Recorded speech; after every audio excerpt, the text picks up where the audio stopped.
Før vi starter, så husk at du kan finde alle podcast-afsnittene samt artikler, bøger og kurser om dating på min hjemmeside singletips.dk.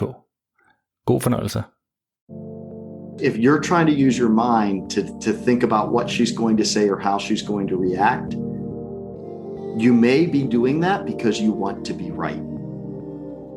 And if you're using your heart and you're feeling into it, you might be wrong, but you're showing her you're willing to take the risk and you're willing to be wrong to do what's best for her heart and for the relationship.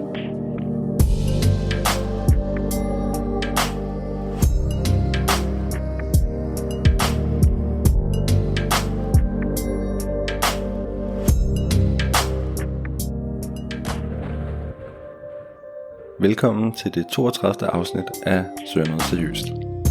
I dette afsnit skal vi tale med den amerikanske par- og dating coach John Hall, som tidligere har været på program. Vi skal tale om maskulinitet og hvordan man ligesom connecter med sit hjertesprog, kan man vel oversætte det til på dansk.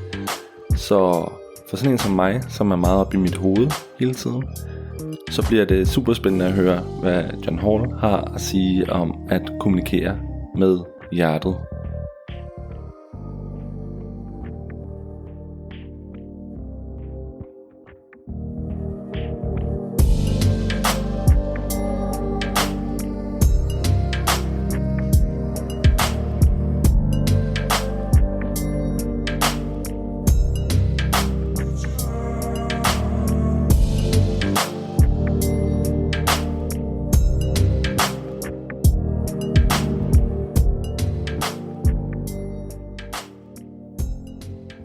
John, welcome back to the show. Stephen, great to be back. It's awesome to see you again. And we talked some time ago about masculine and feminine energies quite for some time. It was a very interesting talk. And I really wanted to maybe zone in and focus a little bit more on the role of man. And this is what we're going to talk about today. Yeah, no, it's great. It's great setup, and it's great to be able to discuss this. You know, the last 60 years have brought about tremendous change in our view of masculinity and femininity, and it even goes. I believe it even goes a bit deeper beyond that. I think, for example, that it really goes back. You can look back to the Industrial Revolution in the West and look at the way that just men and women were educated as children, and how that started to shift as even starting to change our concepts and our views. So, you know, one of the expressions I use a lot with my clients is I borrow a line from Fight Club and I say, we are a generation of men raised by women. And if you look at the changes that have occurred in a lot of cases, that is entirely the case, right? Prior to the Industrial Revolution, you and I, as young men, right, or young boys, we would have been apprenticed to someone in the village, most likely, right? Village, city, town. We would be an apprenticeship. We would be around other men. We would be raised around other men. Women would be raised around other women. And we would get constant exposure to how men behaved through seeing them in day-to-day interaction, not just in the trade, but in life in general. And with the Industrial Revolution, with the way we've changed our educational system, most boys aren't engaged with men, at least in the US. I did not have male teachers until I entered junior high. So I was already in sixth grade and 12, 13, going into puberty before I started getting to experience any men in school. And then adding on top of it, the divorce rate that's gone up.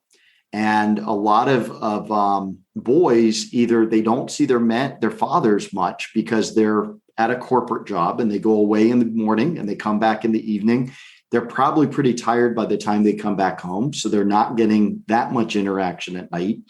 Or they might be divorced. The parents might be divorced. And typically the children were raised with the mom.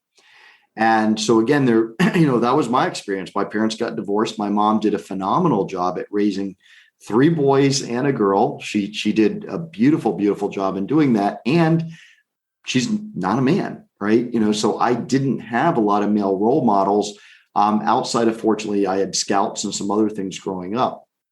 So I think that's an impact. I think there's a real impact of men seeing other men and learning from them. Now, the flip side of this, and I think one of the positive aspects, is because we haven't just been raised by men and acting how men think and doing what men do, we've started to shift. You've seen patterns starting to shift in how men show up. We spoke, I think, the first time about some of the changes that occurred with men accessing more of their feminine side in the 60s and the early 70s. And so we've started to challenge some of the views we've traditionally held as men. We've started to challenge this view of just the patriarchy, right? And so I think that there's been more questioning that's occurred as a role of men and allowing us to move to a more evolved state of heartfelt masculine leadership as a result. Yeah, definitely.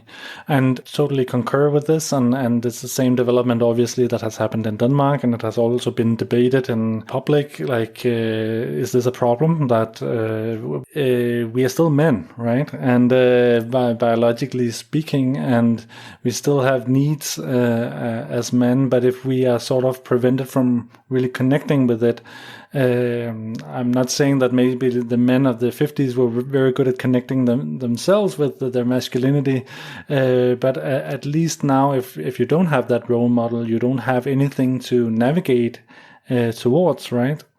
So I can't help thinking, like, how do we connect with this masculinity and these core values that we have, and how do we talk about them and learn how to talk about them?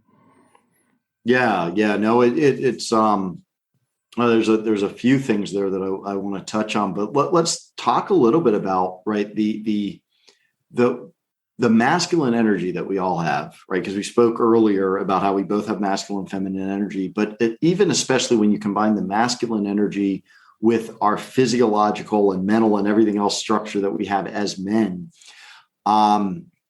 there are some real core gifts that we can bring in terms of structure, in terms of awareness, in terms of presence, in terms of mission and drive and desire to make the world a better place, in terms of providing safety for our partners, right? For providing for our partners, for seeing our partners. And it doesn't mean that they can't do these things, right? I know women have opposable thumbs and they can do all the same things that we could do and oftentimes do it better. But as men, we do have a gift of really being able to provide safety, to provide awareness, to provide just everything for our partners. And that is a gift that we have. And one of the biggest gifts I really do believe is also just our deep desire to live on purpose, to have a mission for the world, to deliver that mission for the world, to make a mark on the world. I think that really gives us a solid presence of masculine leadership that we bring, a masculine gift we bring that can make the world a better place, make our relationship better, make our family better in our role as men. Yeah, and definitely you see that with females as well, and maybe they're catching up and learning now, right? But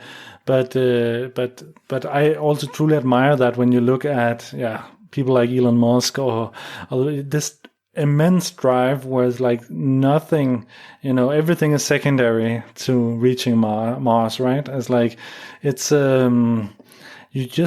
you go back a little bit in time, I would think that women also see their purpose probably more in relation to the family and the kids, and there's a big purpose in raising kids and conceiving kids, and definitely you see many women end up having kids for that very same reason. It's in their nature, in our nature to do that, whereas we don't have that gift.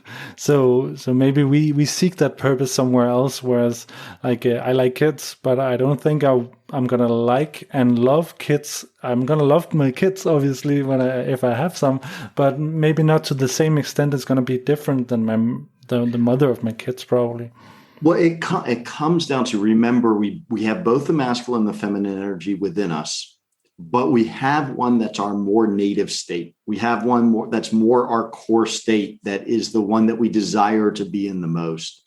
And So if you're a man with a highly masculine energy, that's your core energy, then yes, you're going to be more driven. Now, there may be there are women out there. There absolutely are women out there whose core energy is masculine, and they're going to be just as driven to make a mark on the world and live their purpose. And that's actually going to be their natural state. They're going to prefer to be there. But most women have a feminine core. And so they can go make a mark and develop a new drug or develop a new treatment or develop something amazing or fascinating or the mission to Mars. And yet, if their core nature is feminine, their desire is going to be that connection, the love, the flow, being just part of the energy of everything. And they're going to want to relax to that. And that may make them more suitable for things than you're going to be in your core masculine. Yeah, that makes sense. Definitely. And also, you've also been talking a little bit about this toxic masculinity, because once we always refer back to the 50s. I think everyone sort of know what we are talking about, right? The patriarchy and this, but it's still, I think to me and to many people, it's something of the past in a sense, and still it's present. So it's very hard, and it's sort of in flux. Everything we see it on an everyday basis, but at the same time we see the opposition as well. And then comes in the toxicity, I guess it's called, right? Of some of that old masculinity and patriarchy. What are we talking about here? Yeah, so I'd like to say, what I've been taught and had just some teachers that have done an exceptional job explaining this to me is there are 3 different levels that masculinity and femininity can operate at. And the first level is really this level of desire to satisfy yourself. And I think that's the level that people refer to as toxic. And it doesn't mean that masculinity is toxic. It doesn't mean that femininity is toxic. It means that the people have chosen a toxic approach to that energy. So what do I mean, right? A toxic masculinity would be where we seek, again, masculine seeks completion, masculine seeks freedom, but toxic masculinity would be where it's almost a dictatorship of, I don't want to hear anything you have to say. I don't want to hear you complain. When I come home at the end of the night, I want everything done so I can sit on the sofa and do nothing because I desire to be done. Right? Well, that's masculinity, but it's a very toxic form of it because you're doing everything for you. You're using masculinity so you can be done, you can be complete, ignoring the needs of everyone else, right? Or let's say it's even a desire to have a mission. It's a desire to build the pyramids, for example. I want to build a new set of pyramids, but I'm not going to care at all about the people who work for me. I'm just going to demand that everyone goes out and builds the pyramids the way I want it built. I don't want to hear any arguments. Because again, I want to accomplish this deeper mission. That is toxic because your heart's disconnected in those cases, right? Your heart's disconnected in those examples. So, I like to say if masculinity is really about your head, your heart, and your balls being in alignment, because if it's all balls, it's all strength with no heart, you wind up in a dictatorship. Yeah. Now, when you go to the next level, there's more of a balance. There's more equilibrium, right? So you're having a discussion, for example, with your partner about what your needs are, and you want her to share her needs. It's more healthy, and it is a balance.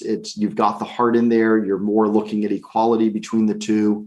The masculine is present, it's providing, right? This might be where people think of themselves as a very good husband or good father, right? They go provide everything for their family. They're aware, they listen to them, they're connected, they know what they want. And it's a healthy form of masculinity, and that's great. And it's more harmony between the masculine and the feminine. And I think that's a fantastic state. And there's even more. Right. So I think when we get into really a divine form of the masculine is where you are able to dedicate yourself to something deeper, to have that open heart connection, to dedicate yourself to giving love, to truly providing for your family, to making art of it, to being something deeper than just, I put food on the table and I played with my son and I listened to my wife and I'm a good dad or I'm a good husband. Because right? I have to, it's expected from me, right? So that's right. But now how could I really do this in a way that lights my wife up? How do I do this in a way that lights my children up? How do I do this in a way that is a heart-connected way to make a bigger mark on the world? That's where I think we really get into this divine aspect of the masculine that's so beautiful. Yeah, so that's also about the awareness, actually. So you're not just doing what you were told to by automation, you could say automatically. You're just fulfilling your role in this world, in a sense, right? But you're in fact living out your potential, or you're using the means you were given to basically do good and also feel good about it at the same time. Yeah, precisely. And this is really, I think it's that heart connection. And this is where the balance is so important between our heart and our strength. Because if we come in and as men, we're just all heart. All we're doing is feeling everything. We're feeling how everyone else is. We're feeling what everyone else wants. We aren't really providing our masculine gifts because we're just going with the flow. We're just, well, that could upset someone if I say that, right? That might really offend them, and then they wouldn't like me anymore if I say that. And there's actually a practice that one of my teachers taught me that he calls a sacred dick practice. Mm-hmm. And it's where we show up and we give a sharp truth to another man. Mm-hmm. Stephen, you've been, I've noticed you've been doing the same thing. You constantly complain that there's no good women out there. Yeah. And then you spend your weekend, I'm making this up, by the way. Stephen does not actually do this, everyone. No. But, Stephen, you constantly complain that there's no good women out there, and yet you aren't doing anything to make yourself a better man. And I see you going out and drinking all weekend long before you go to work, right? You don't do this. But you might need to hear that truth. You might need to hear something that might upset you, but it's for your greater good to get awareness for this, right? Yeah. So I think that's a role where that having the heart connection to give you the gift, but having the strength to tell you something you might not want to hear. That's a great example of our masculine being used in harmony to bring a gift to you in this case, right? To the world. Yeah, that's true. Actually, I'm really appreciative when my friends are doing that actually to me, even though sometimes it can feel a little bit harsh. And actually, after starting this podcast, I also got a lot more of that because people are listening, right? And my friends are also listening. And so they reflect on what I'm saying. And that's really wonderful. Of course, it's also sometimes annoying because you hear it over and over that people are talking about the same episode. But again, it's also the purpose of this podcast for me to learn, and I feel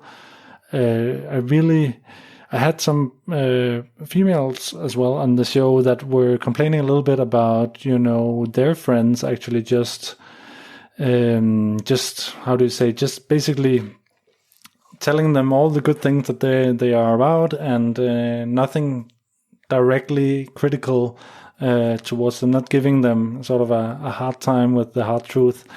And so I don't know if that's a particular masculine energy to be able to do that, or well, it's in a different way. But yeah, there's a bit there that is coming from the masculine. Let's talk about that a little bit, because I know you also were curious when we were chatting earlier beforehand about how this applies to dating as well. Right. Definitely. And one of the things that I share in dating or in relationship is really the impact of men being able to give a sharp truth and also being able to hold a hard no.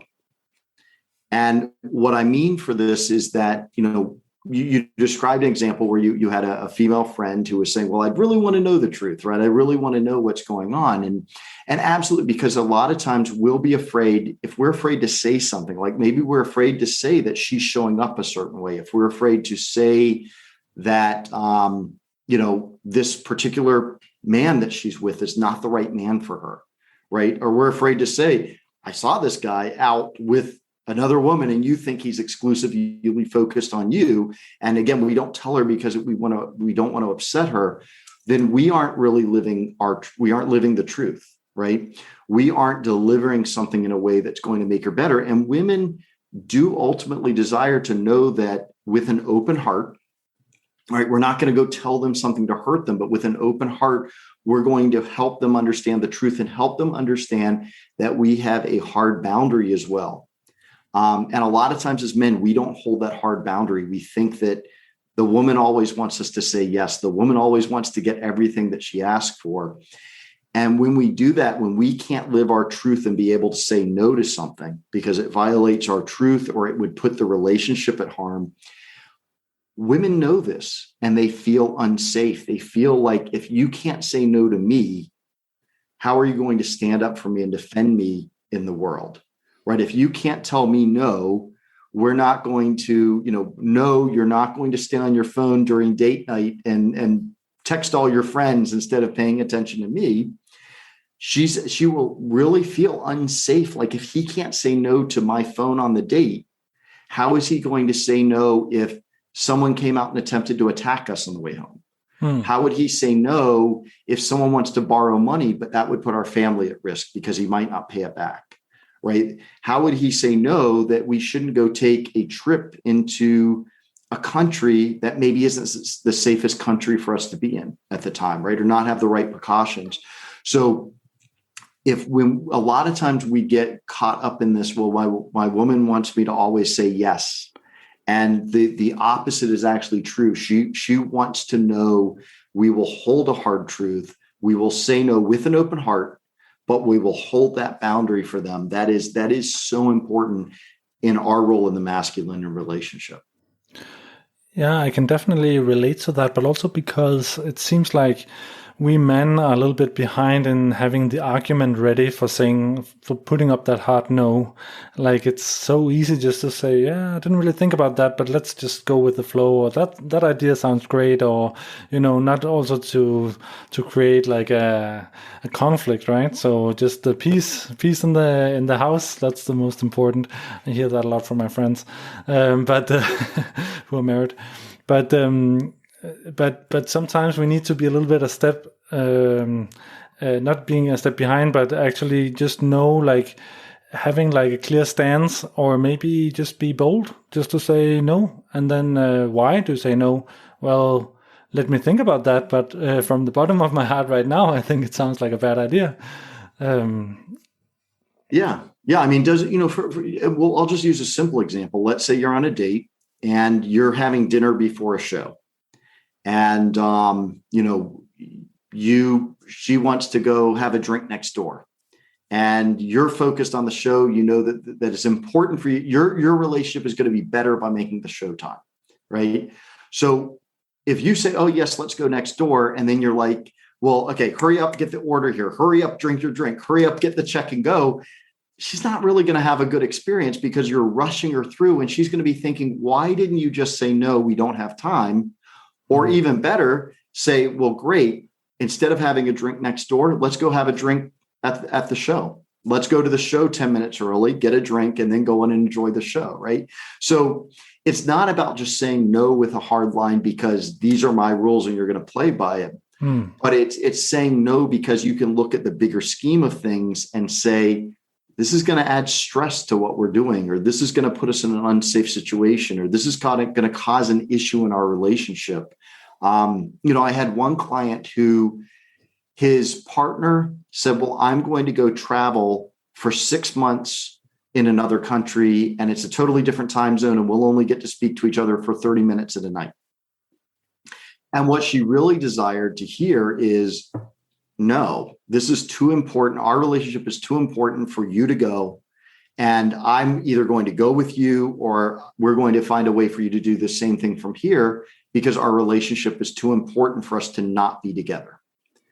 And instead he said, oh yeah, that's fine. We'll make it work. And she didn't feel that he claimed her. She didn't feel that he was really invested in their relationship if he just let it go that easily.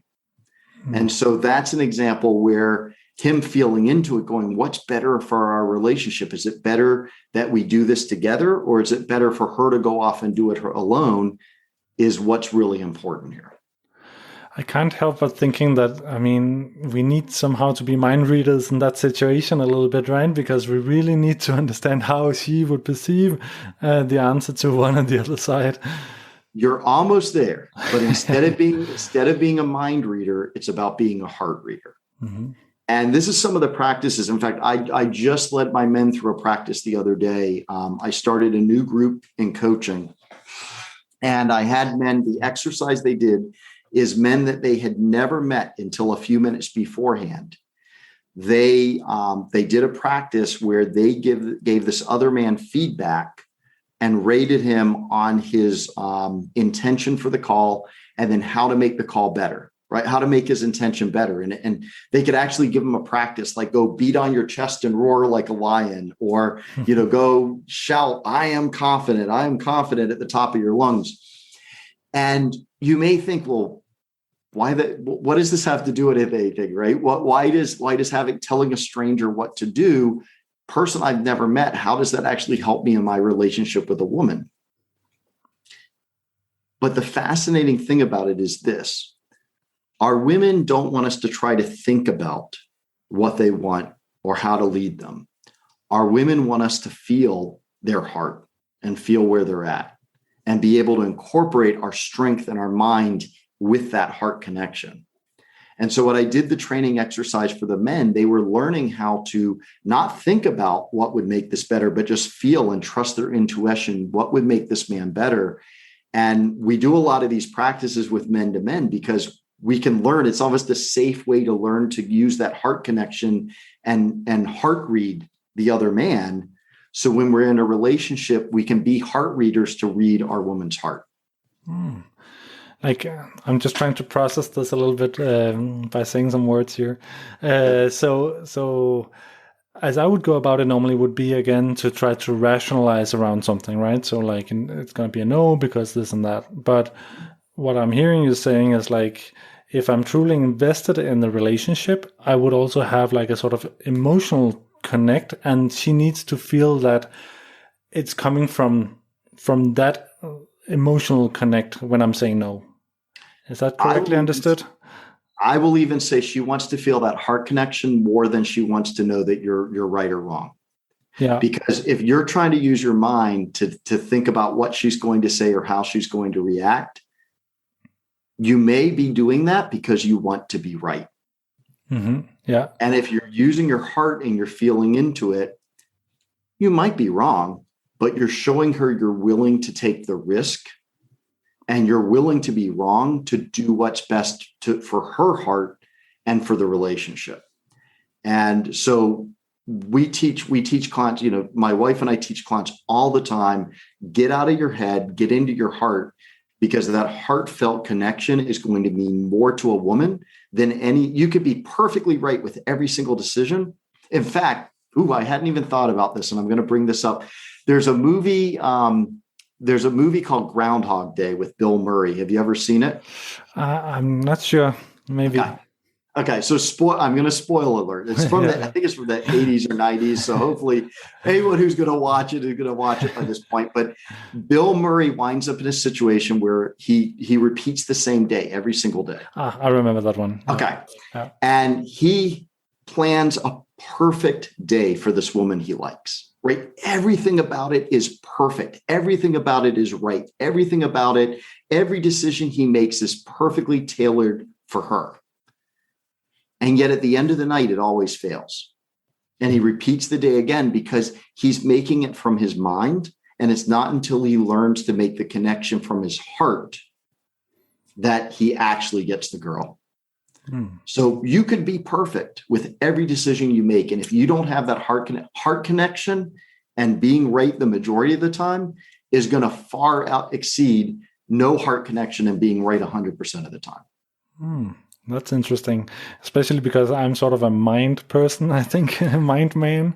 And I'm just thinking about like the relationships we all know that are like couples in a very like rowdy, stormy relationships that are somehow lasting forever. And you're just like, how can they stay together?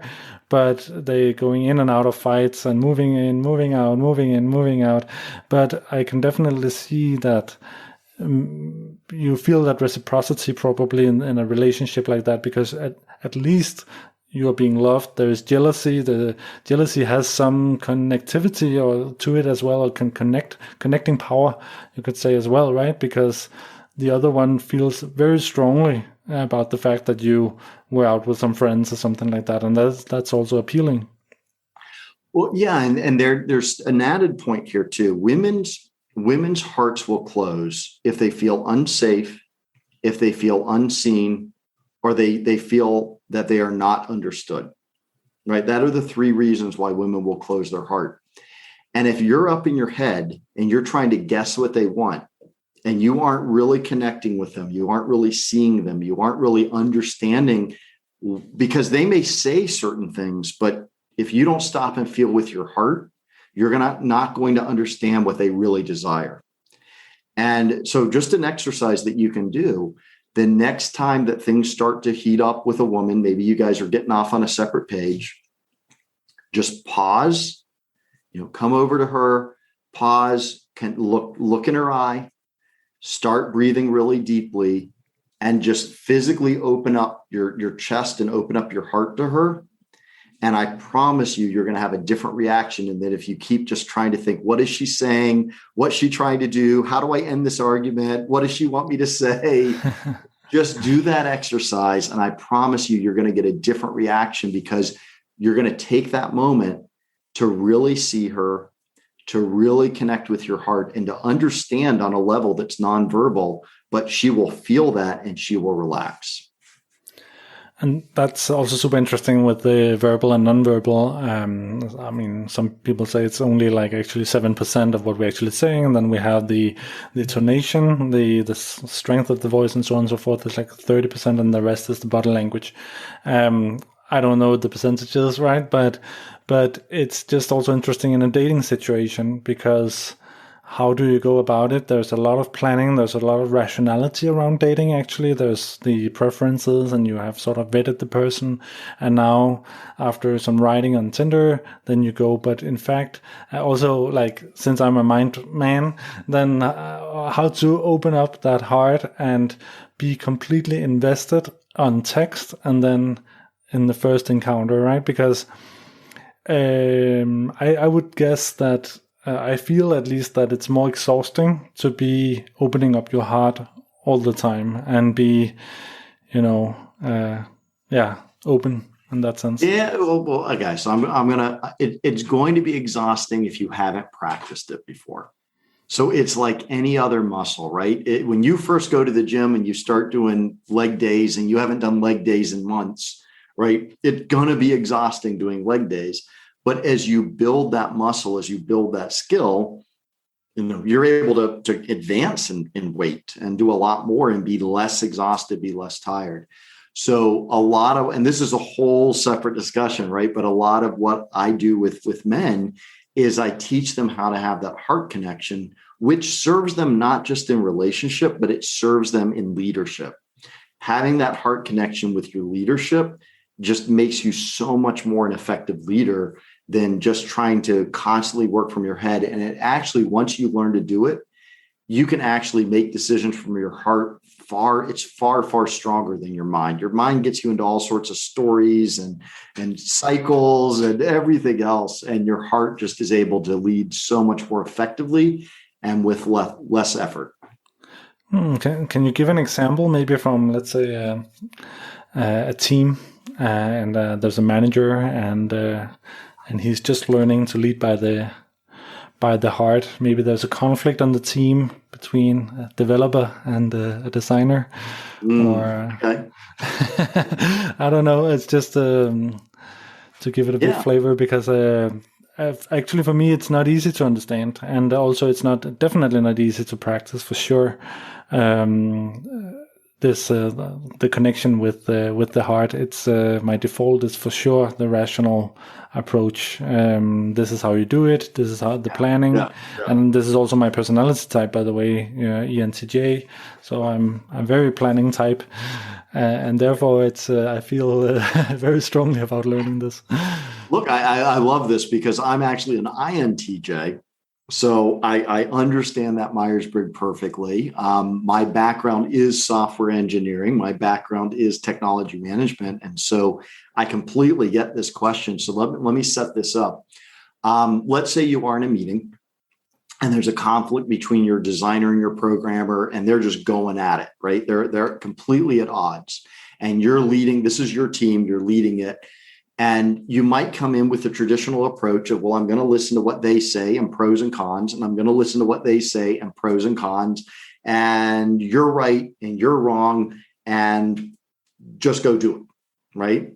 And that, in fact, would be an example of depending on the situation, but I would say that'd be an example of toxic masculinity, because you've basically forced an outcome to bring a resolution of an issue. That may need to be done. There are times that sometimes you need to come in and just say, this is what's going to happen and this is what needs to be done because we're under the clock. But you've done this without any heart connection, right? So you've kind of used your mind, what's right, what's wrong, and go forward, go accomplish this. Now, in more of a heartfelt leadership, right, what you would do, you would still incorporate. I mean, obviously, if something is blatantly right and something is blatantly wrong and it's going to cause harm, you're going to just make the decision and go with it. But let's say that they've got some really good points back and forth and you're struggling to get to there's no clear logical decision between them. And you start feeling into it with your heart and you start feeling the reasons they have those positions. And it turns out your designer has that position because they're really concerned about the customer experience. Mm-hmm. And the change that the developer wants to make would actually harm the customer experience. And you can feel their passion for the customer with your heart. They may not even say it, but you feel into it and you feel that. And your programmer is very concerned about the timeline that it's going to take, and that, he won't meet the timeline if he doesn't make this exactly this way. And you feel into that, and you can feel maybe his tension. Again, no words, but you feel his tension and anxiety every time that the change is mentioned, because you can feel him almost constrict that he will miss a deadline. And it's very subtle. You don't have to go into the words of this. You could certainly ask some questions. Well, what's your, when you feel it, you can ask some questions to clarify and make sure that your heart's telling you the right thing. But now what happens is a different outcome. Now with the heart connected outcome, you feel the desire for the customer, you feel the desire to meet the deadline, and you can actually lead a discussion of, what if we release some things from the time scale to make this happen? What if we do it this way to begin with, but then in the immediate follow-up release, we implement the more streamlined customer focus and we can minimize the impact to the customer. And you see how bringing your heart into it gives you a completely different perspective that you would by a pure mental right or wrong exercise. So it's also about recognizing the feelings behind it and the reasons behind the feelings. So it's not only the arguments you're listening to, but it's also as you said, the designer might not actually talk about the feelings, but you can just see it on her, for example, that she's not happy. Like it's not her person. Like it might not be because she's hurt on a professional level or being singled out or bullied or feeling like disregarded or anything. It's simply because she feels about the customer. Precisely. And this is why the heartfelt side of it is so important. And I'll bring it back to dating, right? When you're dating, well, actually, I'll back it up first before we go there.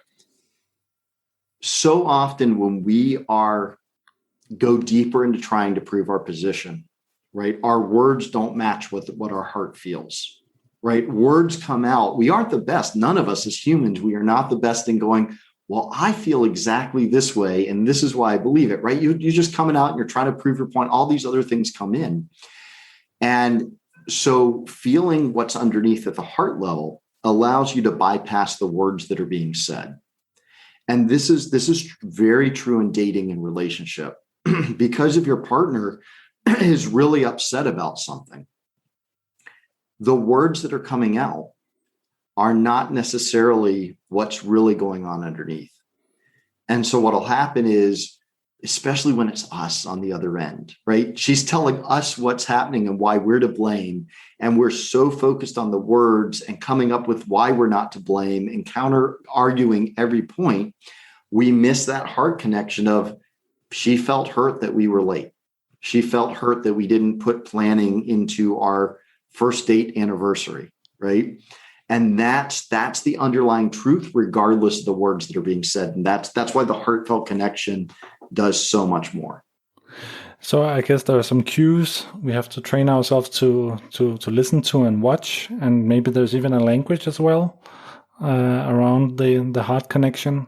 And then of course I'm still coming back to the dating, right? Again, because you don't know this person and you don't know his or her language and body language as well. So it can be, and maybe there are not so many emotions anyway, involved when you just meet, but at least you want to stay open, as you say, right? When you meet, so that you are open to whatever you get. As you practice, you'll feel more, even though you don't know this person. Remember the practice I did for the men, they didn't know each other at all. And they had to feel into, how that person could make their intention better. And what was amazing is multiple men had the same comment and observation. And then at the end would go, was any of that true for you? Could you feel it? And they go, yeah, that was absolutely true. I didn't say a thing about how nervous I was, or I didn't say a thing about how deep this was, or I didn't say a thing about how I've avoided discussing this. And multiple men said that was exactly what they were feeling and what came across in the words that I used. So even though you may not know this person, when you learn to use your heart and make a heart connection, you'll learn so much more deeply and quickly than you will in any amount of words. Yeah, I heard that we do actually, on a subconscious level, pick up a lot of stuff from the other person's body language and the way tonation and so on and so forth is playing out. That actually we can. It's the best example is maybe a business presentation or something like that. You can see if someone is in it or not. Basically, you can see if they trust the brand or the product to work, or if it's just, trying, this is just another pitch, right? Trying to sell it without really believing it. Yeah. And let me tell you something. First off, women are masters at reading this. Women, it's why we can come home from work and they go, well, what's wrong? And we go, oh, nothing. And they'll know something's off because they're masters at this. They've learned it over the years as a result, as a way to stay safe, right? But the other thing is that it's also why the embodiment work that I do is so powerful, because that connection works both ways. Not only does what's going on in your heart and mind output in your body, the way that you hold your body and what you do with your body actually impacts your mind, which will impact your heart and your emotion. They did a study, I think it was in the UK, they found that they took clinically depressed people. They gave some of them Prozac and an antidepressant, and they gave other ones, they had them force a smile for 10 minutes. And it was just as effective to force a smile for 10 minutes as it was to take an antidepressant. Yeah, it's actually really fascinating when you just think about all the mornings you have not clock the hours of sleep you should have, right? And you meet at work and you're tired and you just want to hide in a corner and focus on your Excel sheet. Whereas in fact, you should just, come up with an open chest and a beautiful smile and, talk up the nearest colleague. But, you've got it. Spot on. But so, was that really the recipe for dating then? Or are there more to it? If you should give me some advice here, like both on the textual, when, you move into the vetting process and you talk on Tinder and then you go on the first dates. Okay, so I'm going to smile. I'm going to be well rested. I'm going to try to focus on her body language and maybe not so much on what she's saying. I'm also going to focus on that, obviously. But trying to listen and understand and ask questions to her to try to maybe drill down into an emotion, maybe get her to express an emotion, and maybe then try to read as well what's happening in her eyes and her body language. Yeah, it is. I think you gave a great summary there, which is it's using all of it. It's again, it goes back to the core, right? What I spoke about with masculinity is it's having the head, the heart, and the balls in alignment, right? So it's building the structure for the date and coming in with a plan, allowing her to relax and go into her feminine. It's about having that heart connection, which is going to really tell you more than anything else, right? And really building that connection, looking in her eyes, breathing deeply, practice feeling her with your heart and feeling who she really is at her deepest level and seeing her for who she is. And then finally, using your brain and logic. If the plan needs to change a little bit, how do you incorporate that? How do you incorporate what she really desires into what's going on? Or, are you also seeing some red flags where the things that you need? Remember that list we spoke about in the first podcast and what your critical requirements were.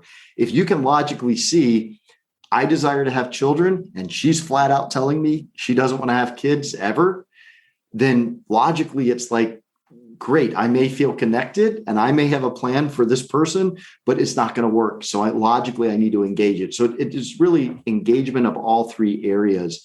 It's what's going to make the date the most successful and set the relationship up for success.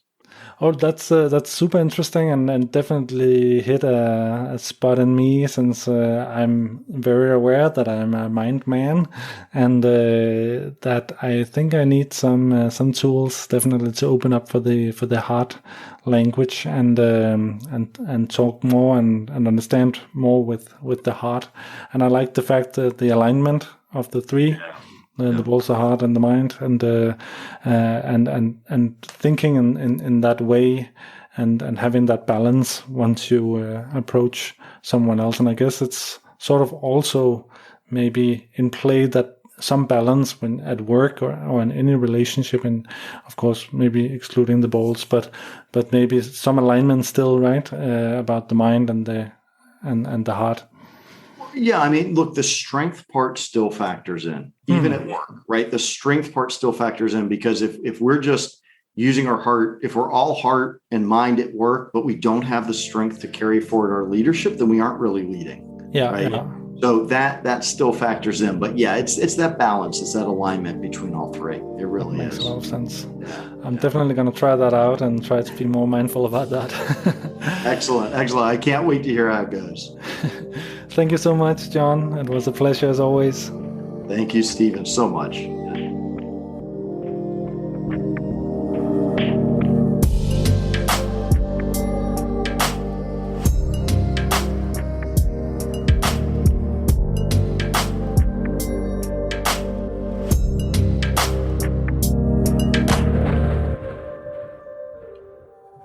Jeg synes, det var super relevant at have John i studiet igen, fordi i det første afsnit, hvor han var med, det var i afsnit 22, der talte vi meget om de feminine og de maskuline energier, som jo er en form for skole inden for parterapi. Og i det der afsnit talte vi så videre i den retning, man fokuserede mere på det maskuline. Så det som John siger, det er, hvordan bruger vi mænd vores positiv, fremadrettede energi, den her lederskab og direction, som vi ligesom kan give til et forhold, hvis vores core er maskulin. Hvordan bruger vi det på den positive måde, hvordan aligner vi ligesom det med vores hjerte? Og John, han siger jo ligesom, der er den her alignment mellem ens hjerne, ens hjerte og ens balls, og de skal ligesom alle sammen være til stede, når vi kommunikerer og interagerer med vores partner. Og mange mænd har så tendens til at glemme lidt hjertesproget og ikke helt lytte og ikke måske kunne artikulere de behov og de følelser, som vi selv har. Og det er så Johns pointe, at det gør vores partner utryg, måske vores date utryg, fordi hun kan ikke mærke, hvor vi er henne. Hun kan ikke mærke, at vi er i relationen, og vi er optaget af at få den her relation til at fungere. At vi er følelsesmæssigt investeret, hvis vi hele tiden kun tænker med hjernen, om man så må sige. Eller som jeg også oplever nogle gange, at man kan være lidt konfliktsky. Man tænker, jamen jeg vil gerne please hende, eller man antager, hvad hun ligesom vil synes er bedst, og så gør man det, specielt i en dating-situation, hvor man gerne vil undgå at støde hende fra sig. Det kan være, for eksempel når man skal planlægge en date, så kan jeg godt nogle gange finde på at egentlig næsten allerede have aflyst andre aftaler for at få en date passet ind. Så på den måde går jeg ret langt for egentlig at sørge for, at den date kommer til at ske. Hvor i virkeligheden skulle man bare sige, jeg vil super gerne møde dig igen. Jeg synes det var så fedt. Jeg kan mødes på de her 2 tidspunkter. Jeg håber virkelig du også kan. Eller et eller andet, som ligesom bare indikerer, at jeg er stadig mig. Jeg har stadig mine planer. Jeg vil dig rigtig gerne. Og jeg kunne måske også mærke, at du gerne vil mig. Skal vi prøve at få det til at fungere de her 2 dage. Så har man ligesom givet direction, men man har samtidig også virkelig været upfront med, at man gerne vil den anden. Hvor nogle gange så finder jeg mig lidt i et spil, hvor det sådan bliver lidt på hendes præmisser, og jeg måske også får signaleret en form for usikkerhed, eller manglende investering, fordi at jeg ikke rigtig får credit for faktisk at rykke rigtig meget selv, og gå rigtig meget på kompromis i min kalender. Hele interviewet med John, det leder også mine tanker hen på det interview, jeg havde med Mikkel Boginski i afsnit 19, hvor det handlede meget om mandens ansvar, fordi det her med hjertesproget er jo virkelig at connecte til ens egne følelser. Det er den her kanariefugl, som Mikkel jo talte om, man skulle sende ned i maven som mand, som ligesom gør, at vi connecter med vores indre og vores følelsesliv, som man ligesom bruger ned i bilen 30 sekunder, et minut måske, på at lige mærke efter, hvordan har jeg det egentlig? Hvad trigger? Er jeg lidt nervøs for en samtale, der kunne komme med kæresten nu, eller føler jeg mig godt tilpas i den her dating-situation, og hvad vil jeg egentlig have ud af det her? Er der egentlig plads til et nyt møde, eller skal jeg egentlig bare sige nej, ellers tak? Og så ligesom få sagt nej, som jo er det John siger her, at det er i virkeligheden at tage ansvar, som Mikkel vil pointere, at man tager ligesom ansvar for, hvad er det jeg vil? Hvor er det jeg vil hen? Hvad er det jeg gerne vil have fra dig nu? Og det ansvar og den klare kommunikation, det er positivt, og samles positivt op for ens partner eller ens date. Fordi det er klart signalerer, at jeg er investeret her, men jeg har også nogle grænser. Jeg er ikke bare et pushover. Jeg ved, hvor jeg står, og du kan komme med ombord eller ej. For at bruge Johns eksempel, hvor man er ude at spise, og jeg har planlagt, at vi skal i biografen, og min date siger, skal vi ikke lige tage et glas vin? Og jeg ved, min hjerne fortæller mig, at vi ikke kan nå det glas vin. At man så får det sagt, i stedet for netop bare at sige, jo det kan vi godt, og så lige pludselig er man lidt i stress mode, fordi at man skal have det til at ske, og man skal have tjeneren kaldt over, man skal hurtigere få drukket den der vin, og man går faktisk lidt og tænker på hele tiden, at om man overhovedet når over til biografen i god nok tid. I stedet for det, så giver det jo selvfølgelig lidt sig selv, men det tror jeg bare ikke, det gør for mange, at så siger man det bare med det samme. Jeg tror ikke, vi kan nå den film. Jeg vil sindssygt gerne drikke et glas vin med dig, men jeg er bange for, at vi ikke kan nå den film, så jeg siger, at det, så lad os ikke gøre det. Lad os tage det glas over i biografen, når vi har ligesom tjekket ind der. Og det er jo egentlig lidt paradoksalt, fordi at mænd lidt bliver fanget i, at de gerne vil please, og egentlig gerne vil være service-minded og serviceorienteret over for deres kvinde, og over for deres partner og date. Man vil ikke skræmme en attraktiv date væk, som man finder super spændende og sød. Og på den måde så står man nærmest på hovedet for, at det her det skal lykkes. I stedet for måske lige at tage de der 2 skridt tilbage, så sige, det er en ny relation. Jeg kender ikke den her person så godt. Det kan godt være, at jeg begynder at have følelser for vedkommende. Men i kraft af, at vi ikke kender hinanden, så bliver jeg nødt til at stå rigtig meget fast på, hvem jeg selv er, og hvad jeg selv vil. Og der kan jo ske alt muligt på hendes banehalvdel, som man ikke ved. Det kan være, at hun dater et par andre. Det kan være, at man egentlig hun ikke har de samme følelser for en i bund og grund. Så det er også en måde at beskytte en selv lidt på, at man egentlig står lidt fast og siger, det kan vi godt, det kan vi ikke, og tager lidt lederskab i den nye relation. Og så er det jo bare en bonus, som både Mikkel og John jo faktisk er inde på, at det er også det, der bliver responderet godt på den anden side, fordi at man har taget det her ansvar, og ens date kan ligesom mærke, der er en her, der vil noget, der er en, der tager lederskab, det gør mig tryg. Som John også siger, jamen, og det kan jo godt være, det er generaliserende igen, men at kvinder, de lukker ligesom deres hjerte, når de føler, at de ikke bliver forstået, og de ikke bliver set, og de ikke føler sig trygge. Og hvis det er rigtigt, jamen, så gælder det jo om at ligesom, som mand at provide på alle de 3 parametre. Og forstået, det er jo det her med at lytte, og ikke blive set. Det er det her med, at man giver opmærksomhed, og ikke føle sig trygge. Jamen, der ligger lidt i det her med, at hvis man som mand ikke går ind og træffer de her valg, eller viser, man vil frem og har tænkt på hende samtidig, og træffer nogle valg fremadrettet, i stedet for at være vag omkring det, og overlade det til hende, og tage initiativet, jamen så føler hun sig utryg, og så får man stødt hende fra sig, og det var jo slet ikke det, der var meningen. Jeg håber, du har jo nyt det der afsnit af Søger noget seriøst. Hvis du synes, at podcasten giver dig værdi, kan du altid subscribe og dermed få en notifikation i din podcast-app. Du kan også gå ned og give podcasten nogle stjerner, så er der flere mennesker derude, som opdager podcasten. Og sidst men ikke mindst, kan du gå ind på Facebook og melde dig til Facebook-gruppen Søger noget seriøst, hvor vi diskuterer emner, som er dating-relaterede.